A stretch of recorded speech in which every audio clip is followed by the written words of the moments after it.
All right, good morning, everybody. I see some folks are still getting their coffee. I recommend that. But otherwise, let's find some seats and get ready to dive in. I recognize that sigh. Yeah, you know what that sigh is? That is the sigh of Thanksgiving being just narrowly in the rearview mirror. And I say that because I think we ate the last of our turkey last night. Isn't that right, hon? And I will say, with some small measure of humility, but a little bit of pride as well, we finished the turkey. We gave some away, as one should. But we didn't toss any leftovers this year, so I feel pretty good about that. Did everybody have a nice Thanksgiving? Yes. Pretty good. By show of thumbs, how about that? Let's do it that way. Maybe you can be, okay. Yeah, those are all, good, nice. By show of thumbs. Yeah. You're probably too young to know Siskel and Ebert, but there used to be these two guys that would review movies, and they'd give them thumbs up or thumbs down. Whether or not they were good at reviewing movies, that's subjective. But their rating system was pretty clean cut. So we are continuing our study of the book of Colossians. We are in chapter 2, and we are going to finish chapter 2 today. I see your skepticism, but it's going to happen. Not that I'm in a hurry, right? I mean, last week, on Sunday morning, I preached about being ready for Jesus' return.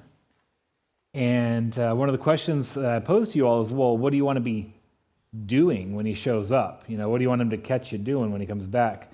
And if you happen to be still studying Colossians, I think that'd be an okay thing for him to catch you do, right? So I'm in no particular hurry. We're going to keep this up until he comes back. Didn't Luther say he's planting a tree? So interestingly, I investigated that in preparation for the sermon. Did Luther say he would plant a tree? Possibly he said that. It's not. We don't have a way of verifying if he actually said it, and it seems like the idea that you would spend your time in service to your neighbor and to future generations, that's not an un-Lutheran idea. But did Luther actually say it? Turns out Luther, like many other people, like Thomas, like Benjamin Franklin, like Mark Twain, a lot of things they never said get attributed to them because, well, they're smart guys, and if you can attribute it to them, it gives it some credibility. So did Luther say if it was his last day on earth, he'd plant a tree? Probably not exactly those words, but maybe the sentiment lines up. All right, so we are in Colossians chapter 2, and I know a lot has happened since last Sunday, and maybe we aren't. Maybe we could use a little bit of a refresher before we dive into the subject matter proper. As I've reminded you almost every class, the book of Colossians is written to a church that Paul had not physically been to yet. That makes it somewhat of a remarkable letter for us. Romans is a similar sort of situation. Paul writes to the Romans as he is hoping to go there. And he sort of lays out his theology in a very systematic kind of way for them. That's part of the reason that the book's so big. With the Colossian church, it's a second generation church, right? It was not planted by one of the apostles. It was planted by a guy who heard Paul's preaching and then took that home and got a church up and running. It's a spirit that I would like to encourage in you all. You may be thinking it would be great one day, we were started by another congregation. And wouldn't it be nice one day if we could birth a daughter congregation of our own? Yeah, maybe that might be cool. But I would suggest to you that you could aim a little smaller and start a little sooner. If you just want to start sharing the gospel in your own neighborhood, see how it breaks out. So last week, we were working through some of the later verses in chapter 2, and we talked about, I didn't use this terminology, but I'm going to use it now. We talked about sort of the danger of hero worship in the church. This is something that probably has always been around in the church. I doubt there was really a time when it stopped entirely in the church. Because as long as there are men to look to, people will have a tendency to make an idol of them. And, you know, in the days of the apostles, this came up in a particular way that we'll talk about. In our day today, you know, it's a real easy thing for us to sort of idolize the big famous preachers, you know, the ones that pack in several thousand on a Sunday, or that have a global reach, you know, in terms of their churches and satellites planted all over the place, and yada, yada, yada. They write books, you know. It's no criticism of any particular pastor or preacher on that grounds, but it can become a temptation for people to treat them as if they're something other than ordinary human and a sinner, to give to them an authority that actually exceeds what their actual authority is, even if they're not claiming it for themselves. And of course, we know there are plenty of frauds who do claim it for themselves. I mean, if I use the term televangelist, I bet you your initial response is not a positive one, right? Televangelist is almost a slander these days. Now, the idea that somebody would use audio, video, you know, like television broadcasts or internet or whatever, to preach the gospel, to be an evangelist, that's not a bad idea. But we do have this series of men who have presented themselves as sort of a false idol, right? Made promises that they had no intention of keeping and did so with bad motives. And, you know, it doesn't take much thinking or searching to see that this happened, you know, all kinds of times throughout the life of the church.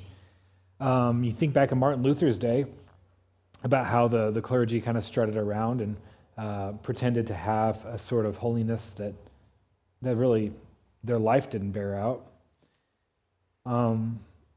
But even at that, for some, Luther himself might have been a figure like that.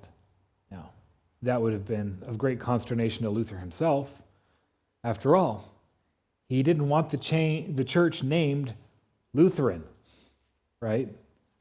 But, you know, when you've got a human figure up in front of you, it's real easy to bank on them, right? For the human personality to be the source of your confidence and comfort. Well, in these days, in Colossians Chapter 2, he had some folks who were kind of puffing themselves up and were potentially leading others astray. And some of the marks that they bore as proof of their authority or holiness or whatever were things like an ascetic lifestyle, right? A lifestyle of self-denial, whether that be of fasting or poverty or, you know, whatever that might have been, self-denial. When you think about it, making that an indicator of your holiness and authority, that's really not so far off from what the Pharisees were doing that Jesus was fighting against in his time, right? Well, we're going to abstain from all of these things. We're not going to do this. We're going to keep ourselves pure. You know, one of the most potent indictments Jesus has about that sort of thinking is one of the most famous parables in the Bible, and that would be the Good Samaritan. And in the Good Samaritan, what you see is that a Pharisee, a teacher of the law, passes right over the man who's been bloodied and left for dead. He has some moment feeling of compassion, perhaps, but he's not moved to do anything. Well, why is that? He's going into Jerusalem. Chances are he's afraid of making himself ritually unclean, right? Because if this man is dead, touching the dead body, well, that would prevent him from being able to go and do what he needs to do in the temple.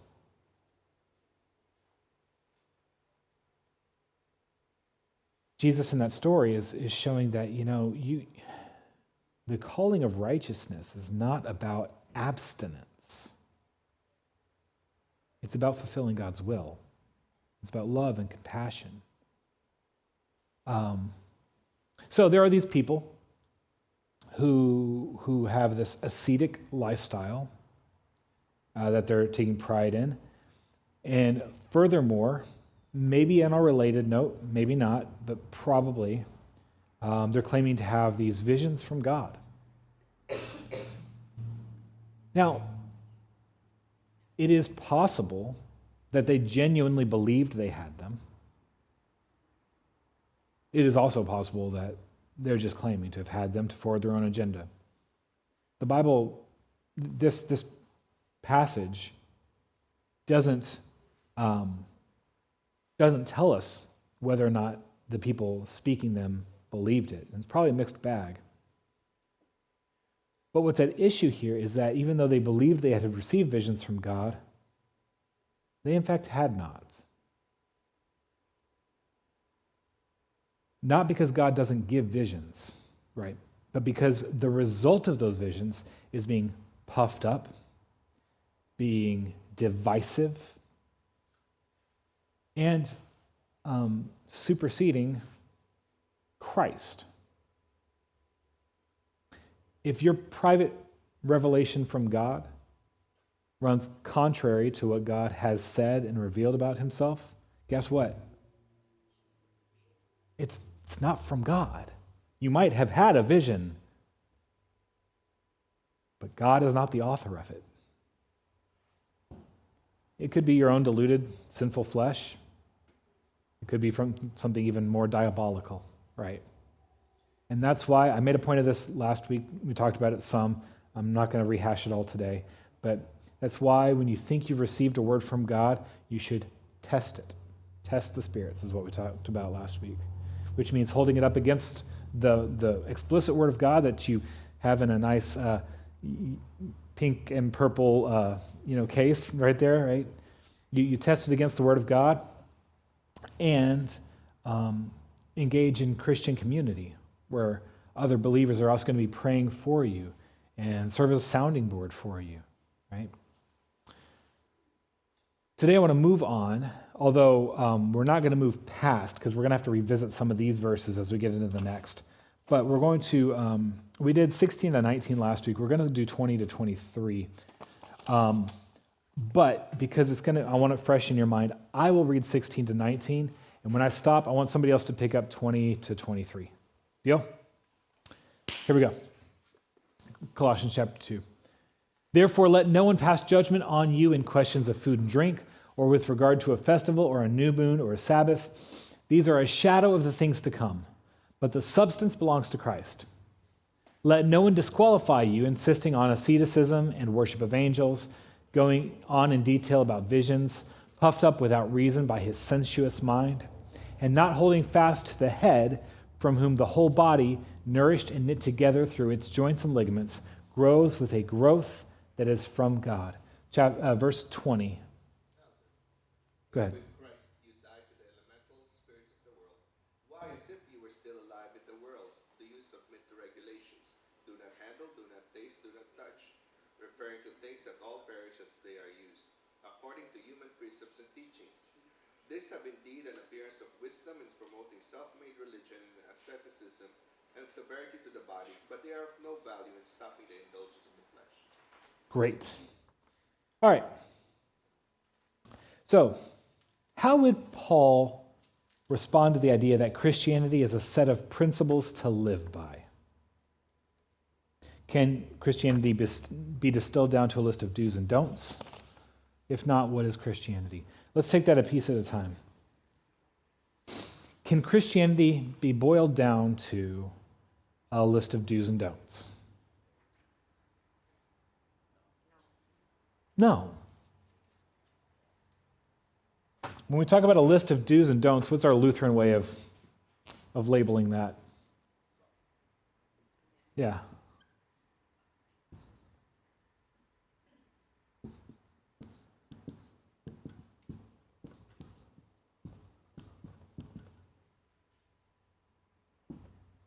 All right.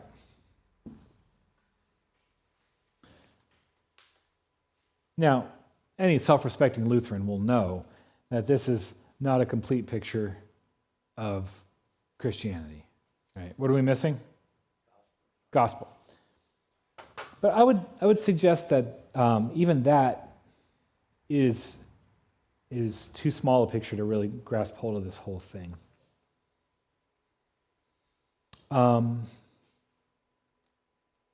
The idea that Christianity is this is what the world apart from Christ generally thinks. So there's a push by many folks, many well-intentioned folks, many good-hearted folks. There's a push for this idea of universalism, this idea that there are many roads that lead to God, right? Whether you are a Buddhist or a Christian or, just sort of a moral atheist maybe, or whatever else. Some people would exclude atheists. Maybe they think you have to believe in a God, but it doesn't really matter what God, because they are all the same God. If you are a believer that it doesn't matter what God, they are all the same God, you are functionally probably Hindu. I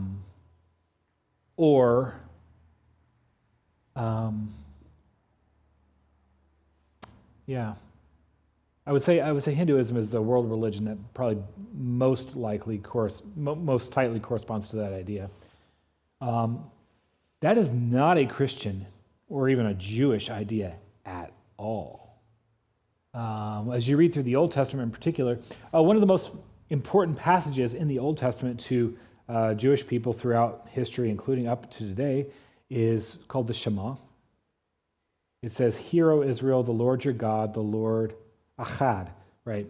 And the way we usually translate that in English is, "Hear, O Israel, the Lord your God, the Lord is one," right? And people will use that as proof that there's not a Trinitarian God, there's a Unitarian God.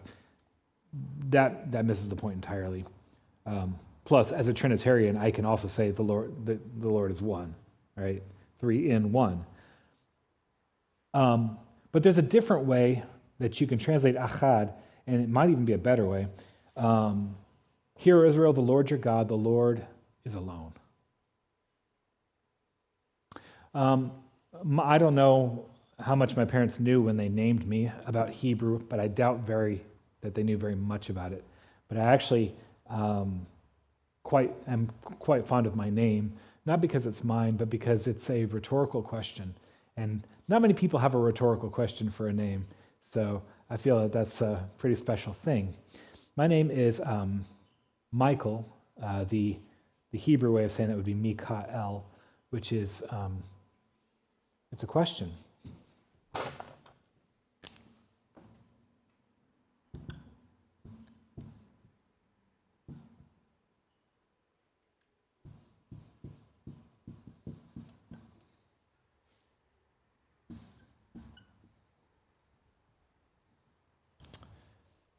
Who is like God? Now, when you go to the Christian bookstore and you buy the bookmark that says what the person's name means, sometimes you will find the bookmark that says, oh gosh, godlike. That is not how you translate that word, okay? It doesn't mean that this is he who is like God. This is a question word. It means the right way to punctuate that is this way. Who is like God? And I will throw that out to you. What's the answer? No one. Our God is unlike all other gods. And as you read through Scripture, even though we know that all idols are actually nothing at all, I think in part to help clarify this point, we constantly get comparisons between our God and the other gods. Our God is different and distinct from all the other gods. So when somebody claims that there are many roads to God, and that whatever God you worship, by whatever name it is, it's the same God, that's just, God would say that is nonsense. God has said that that is nonsense, okay? So, why am I talking about all that? I want to get back to this. So, for the people who think about Christianity this way, they can use this to bolster their idea of universalism, right? Because maybe we don't all agree about the little stuff, asterisk. But we agree about the big stuff, right? I mean, like, pick a religion. They probably say that murder is wrong. Maybe, depends on your religion. They'll probably say that adultery is wrong. They'll say that stealing is wrong. At 10 Commandments, it applies to most religions, at least most of the commandments to most of the religions, right? But this is not Christianity. Okay? Christianity includes this. And we shouldn't be people who deny the law. Because where did the law come from? God. Is the law good or evil or morally neutral? The law is good. And it often shows me how I am not. Right? The law is good. But our similarities in the law don't mean that we are all the same religion. They don't. Because this is not what Christianity is. So what is it? What is Christianity?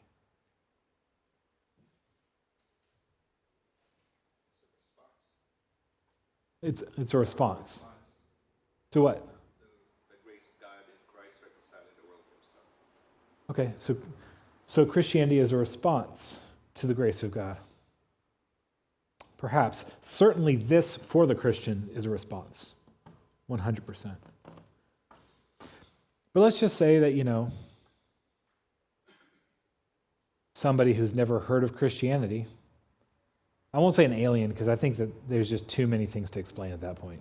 But let's just say a person, never been exposed to Christianity before, they hear that you're a Christian and they want to know what it is. How do you explain to them what it is? What is Christianity?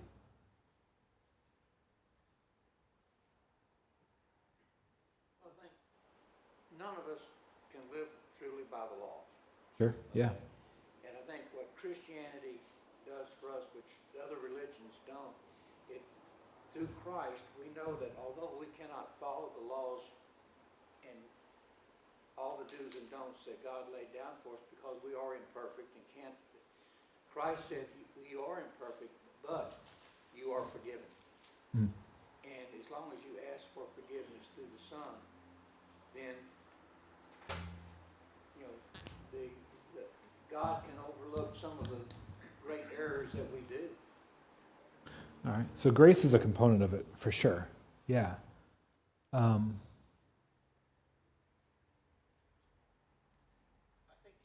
to think of it as a relationship. It's a relationship that we can actually have with God.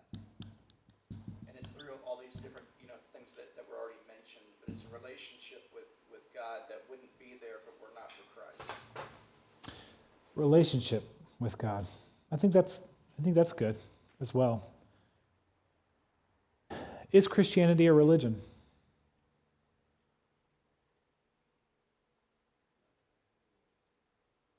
30 years ago or 40 years ago, I would get laughed out of the room if I posed that question.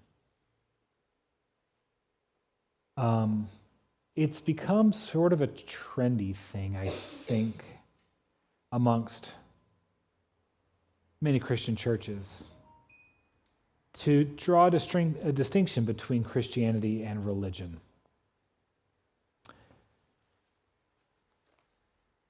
I understand why, but I also think it's wrong. Is Christianity a religion? Absolutely. But I think a lot of people have gotten confused as to what a religion is, right? Because I think for a lot of people, they think this is what religion is. There are people who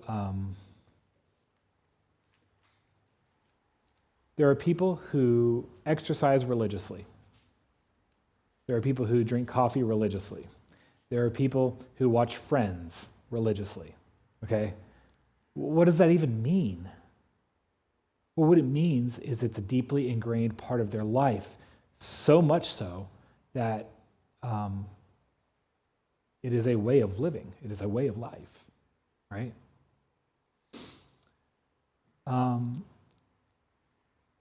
If you understand that that's what religion is, then I don't think there's any reason to say Christianity is not a religion. It doesn't matter how many T-shirts you see that say things like, it's not a religion, it's a relationship. I think that's a false dichotomy. I think our religion is a relationship, right? But they're trying to make a difference between what Christianity is and religiosity, right? I get that. I don't think it's the right way to broach the topic, but not everybody you have a casual conversation with is going to let you sit down and define religion in the conversation, So for the folks who are like, I'm not really into organized religion, it's like, well, yeah, you are. You just may not recognize it when you see it, but you are. Everybody is.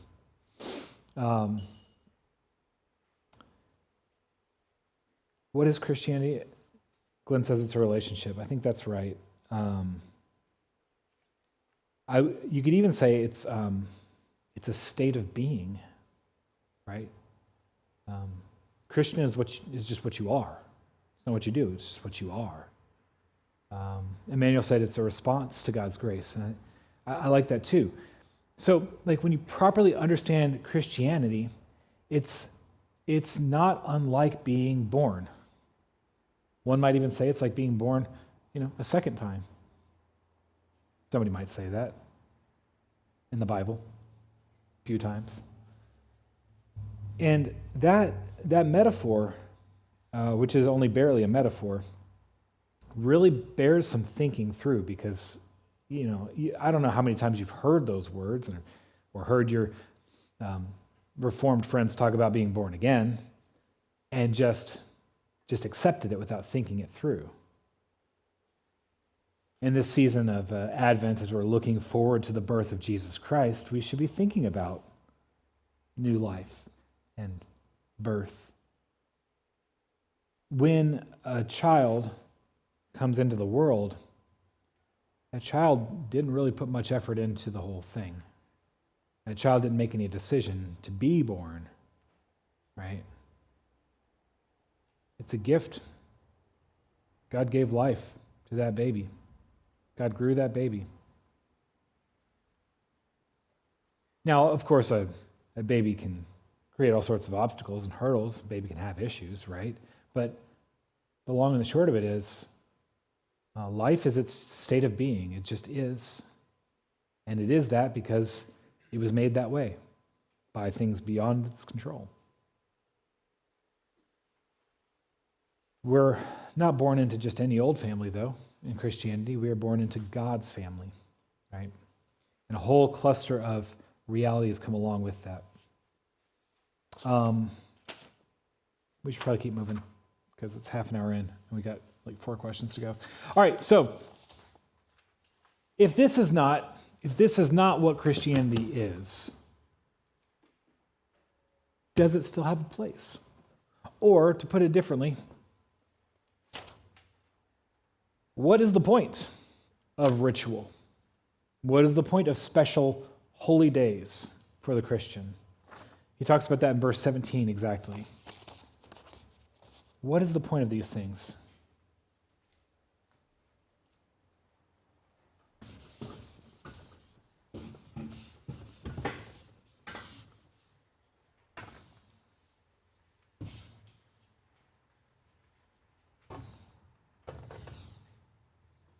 think we're kind of a people.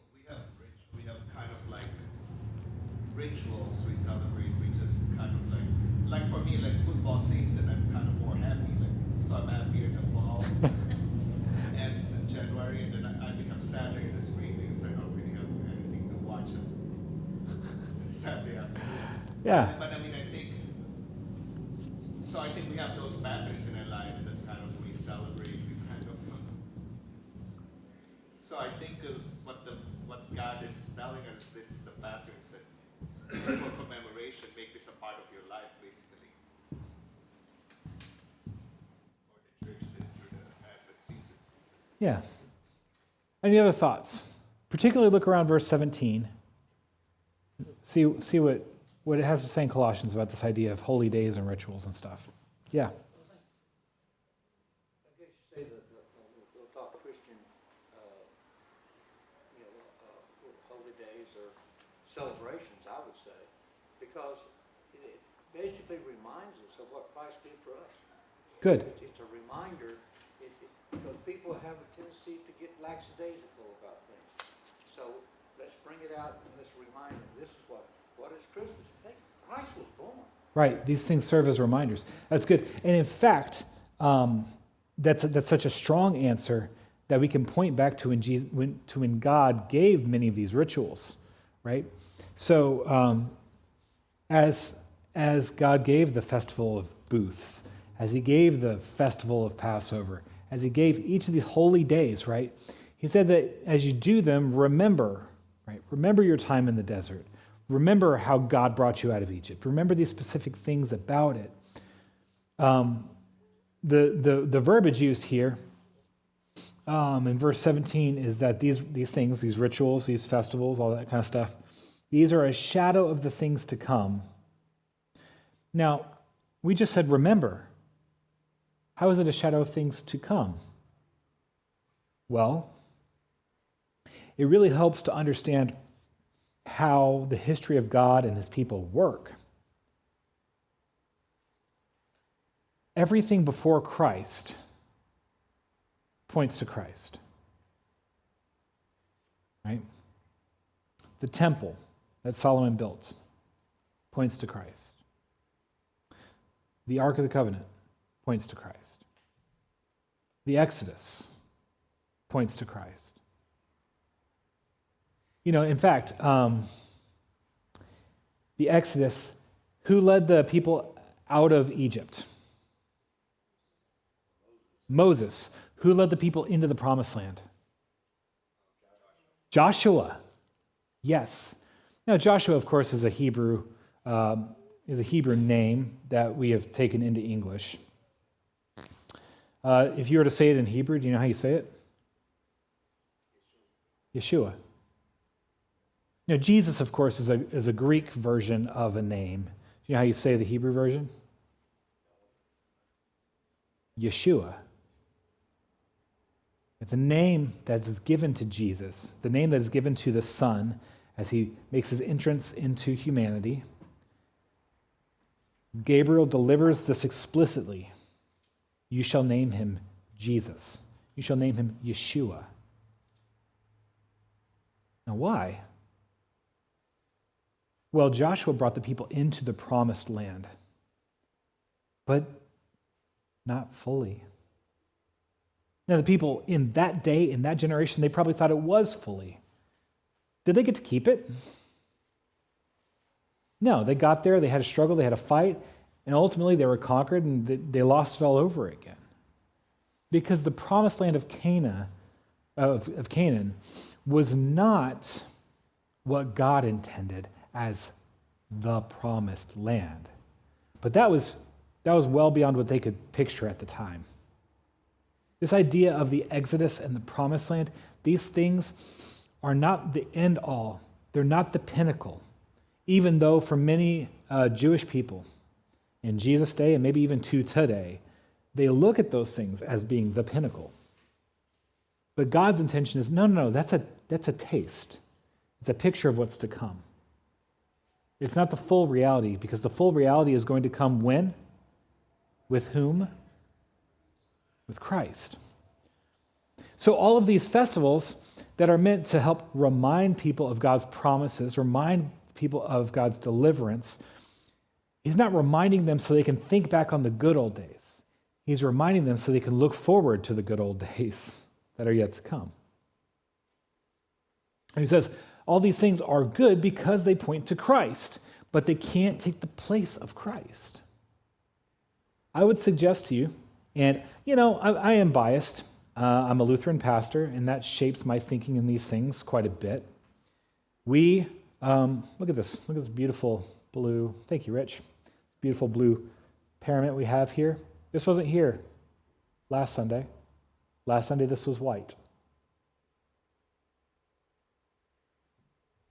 We know it's not Christmas time. You think it's Christmas time, it's not. You're wrong. It's Advent. First day of Christmas is when? December 25th. And it goes for 12 days, and then we have Epiphany. There's your 12 days of Christmas. And the season of Epiphany lasts for a while. And then we get into the season of Lent, right? Ash Wednesday through Good Friday, Holy Saturday, Easter Sunday. And then we're in the season of Easter for a little while, and then Pentecost.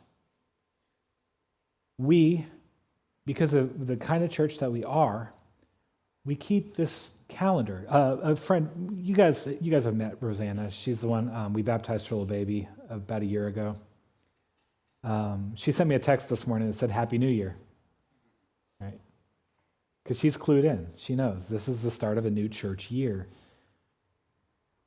Why do we do this? Well, this ritual, this annual cycle, reminds us of things, and it helps us to tell the story, right? I don't want to jump straight to Christmas because we have that time of preparation for Christmas. We need to focus on that. Those things are good. Now, what if a church doesn't celebrate a church year? Is that okay? They don't keep the same liturgical calendar that we do? If they don't put blue cloth or purple on the altar this week, is that okay? Well, sure, but these are tools. And people live by cycles. This is why Emmanuel is on the down right now, because football season's over. Well, he's on the downward decline though, right? I guess we're going to get through like February-ish. We have a Super Bowl, and then it's all morning after that, right? But then, as the fall starts approaching, we ramp up and we get excited, right? That's how this works. Every kid knows when Christmas is coming. Every kid knows when their birthday is coming. We're ingrained to live in these cycles of time, right? Remember last week, where you can look, verse 16, I think. My app just turned off, so I'll have to open it up here in a sec. But it says, festivals, new moon celebrations, Sabbath days, right? Those are all cycles, annual, monthly, weekly cycles. They're all great because it's how people work. But they're not God. These things are all meant to be in service to God, to point us back to God, to remind us of God, to remind us of the promises. But the gospel imperative, which is doing the work that God has called you to do. The gospel worldview, which is to receive everything you have as a gift from God, to live in joyful response to that. The gospel freedom we have, the freedom, let's say, to tend to the bloodied man on the side of the road when you're on your way to the temple. All of those things supersede the rituals and the cycle, right? These things point to Christ, but they're not Christ. Okay.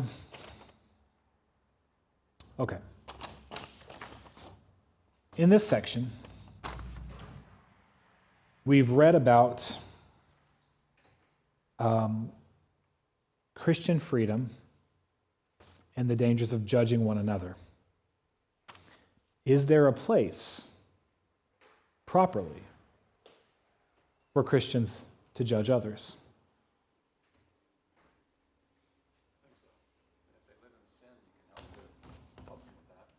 Rich says, I think so. If they live in sin, you can... Okay. Other thoughts? Is there a proper place for a Christian to judge someone else? I think it says the elders from the church, or you take, approach a person if they have done something that's, what we consider extremely anti-Christian. Sure. You take and you talk to them, if that doesn't work, then you bring other elders in, or other people in from the congregation and talk to them. Yeah. There's a step of process, so you're not judging, you're trying to correct a wrong. So you said there's a process to be worked, which should involve elders often. Yes. You said you're not judging, but I think you are. And that's, yeah, go ahead. I struggle with this one because I've seen so many times in churches where people who needed to be in church and ministered to were kind of managed out or felt not accepted. Uh-huh. So it's like, how do you love the sinner but hate the sin? Mm-hmm. And where I've come to with this is I think the only place where it really makes sense to me to jump in and try to apply the judgment is when you're trying to decide on places of leadership within the church. If people have something that they're really struggling with that's an obvious sin, placing them in leadership positions over other Christians is a place where you need to step in. But beyond that, I think always erring on trying to love the sinner but hating the sin is a better approach. And that's kind of every situation is different too with every person, so it's always tough. Yeah. Yeah, go ahead, Emmanuel. I'm kind of thinking, when I think about that, I think of the prophetic ministry and I think of the prophets. The prophets did not exactly judge the people. They say this is God's word and you're not measuring up to it. And it's God's judgment, but they didn't really do anything but they pointed them to the word. So that's kind of what I think about when I think that. Yeah, so certainly on your own authority, you have no business judging anybody else, right? You can't say, you're wrong because I disagree with you. Now, there is a place to say, you're wrong because God disagrees with you.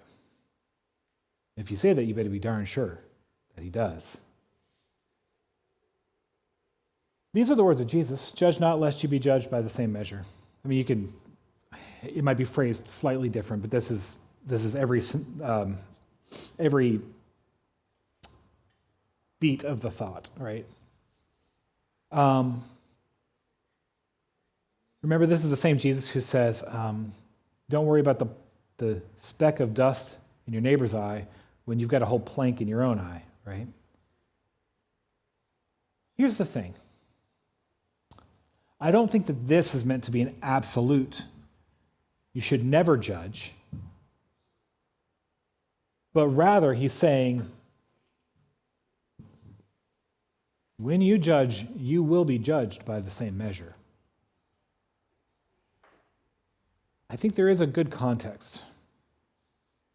And I think it's not the context he was speaking against. Here's the context.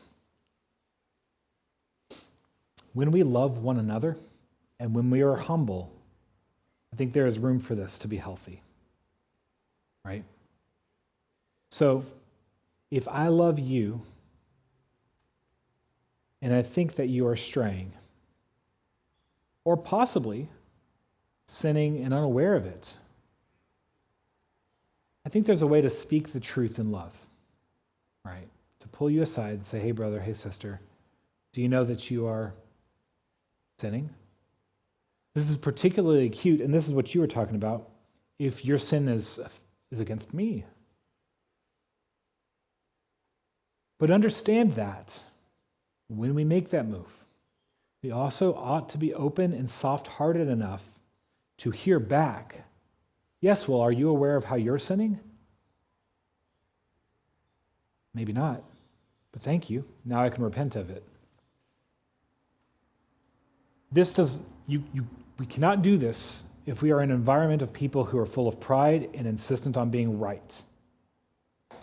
But we can do it if we all come to the table as sinners who are trying to help each other walk behind Jesus. There is a place for it. And I would suggest to you that, and this would go right along with this word of Christ and this talk about the plank, is the very first person you should judge yourself. But you should not judge yourself by your own standard. And that's the problem, right? You'll see people, I definitely saw this a few years ago, people with shirts or tattoos that say, only God can judge me. Well, no, that's not true.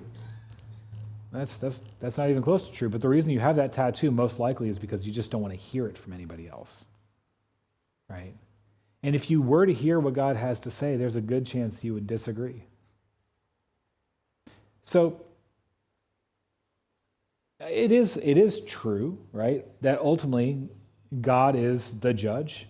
Ultimately, God sets the standard for what's right and wrong, but God has also given us Christian community to love and spur one another on. So there's no absolute, I don't think there's an absolute prohibition from judging one another, but boy, before you open your mouth, check your motives. And also, check yourself in the mirror. And not just about the specific sin that you want to point them out on, but all of the sins. Rich.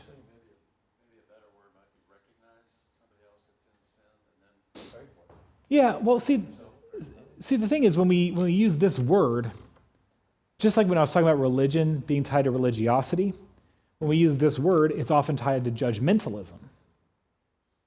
But the two aren't necessarily the same, right? What the word judge means is to determine right from wrong, to determine better and worse. Discern, right? But also, and this is something I think a few people have sort of hinted at. Who was one that talked about hating the, I think it was you, Glenn, talked about the differentiation between the sin and the sinner. We ought not to be in the practice of judging the person. We judge the act. We judge the attitude. Right? All right. I'm almost out of time, but I think we can get a little bit farther. Legalism is one extreme. Permissiveness would be the other extreme. You don't want to fall into either one, right? The malady of the Judaizers, or of, let's even just say, the Pharisees, would have been extreme legalism, right? The general disease of the Corinthian church, when you read through 1 Corinthians, right, or 2 Corinthians, was the opposite extreme, right?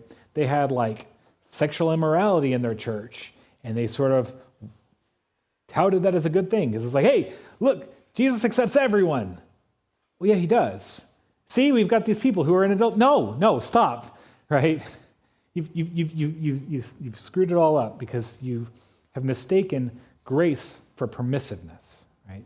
So we don't want to say that no sins are sins anymore, but we also don't want to stand on the law above all. So what are the guardrails that are put in place to keep you from the extremes? I'll point you so that we can get to this in a really timely fashion.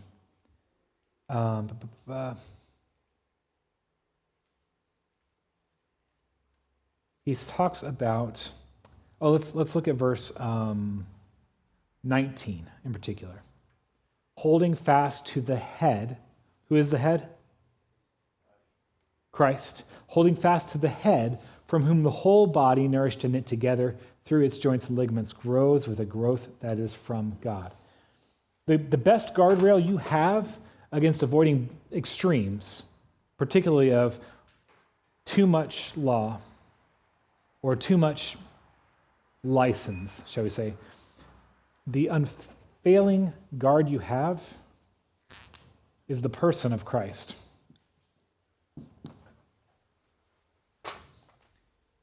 Pay attention to how he treats sinners. Pay attention to how he talks about sin. Pay attention to how he lives, because that is a picture of holiness. And asceticism and mysticism and any other isms that you want to throw at it, well, if they don't look like the life of Christ, then what are you doing, dude? Dudette? Right? Christ, the middle road is the hardest road, right? The road that avoids the extremes is the hardest one, because extremes are simple. So what we have to guard against those things is Christ the head. Follow where he leads. Follow his example. Listen and learn deeply what he teaches, and you will avoid the extremes. You will stay in the pocket, which is truth and love. All right, I'm over time. Thank you. We're going to move on to chapter 3 next week. I told you. I'm not proud. I'm just stating the facts. Yeah, we're going to move on to chapter 3 next week, so hope you show up for that. Today, we're going to start a new preaching series in line with our season of Advent, so stick around. We got church coming up in about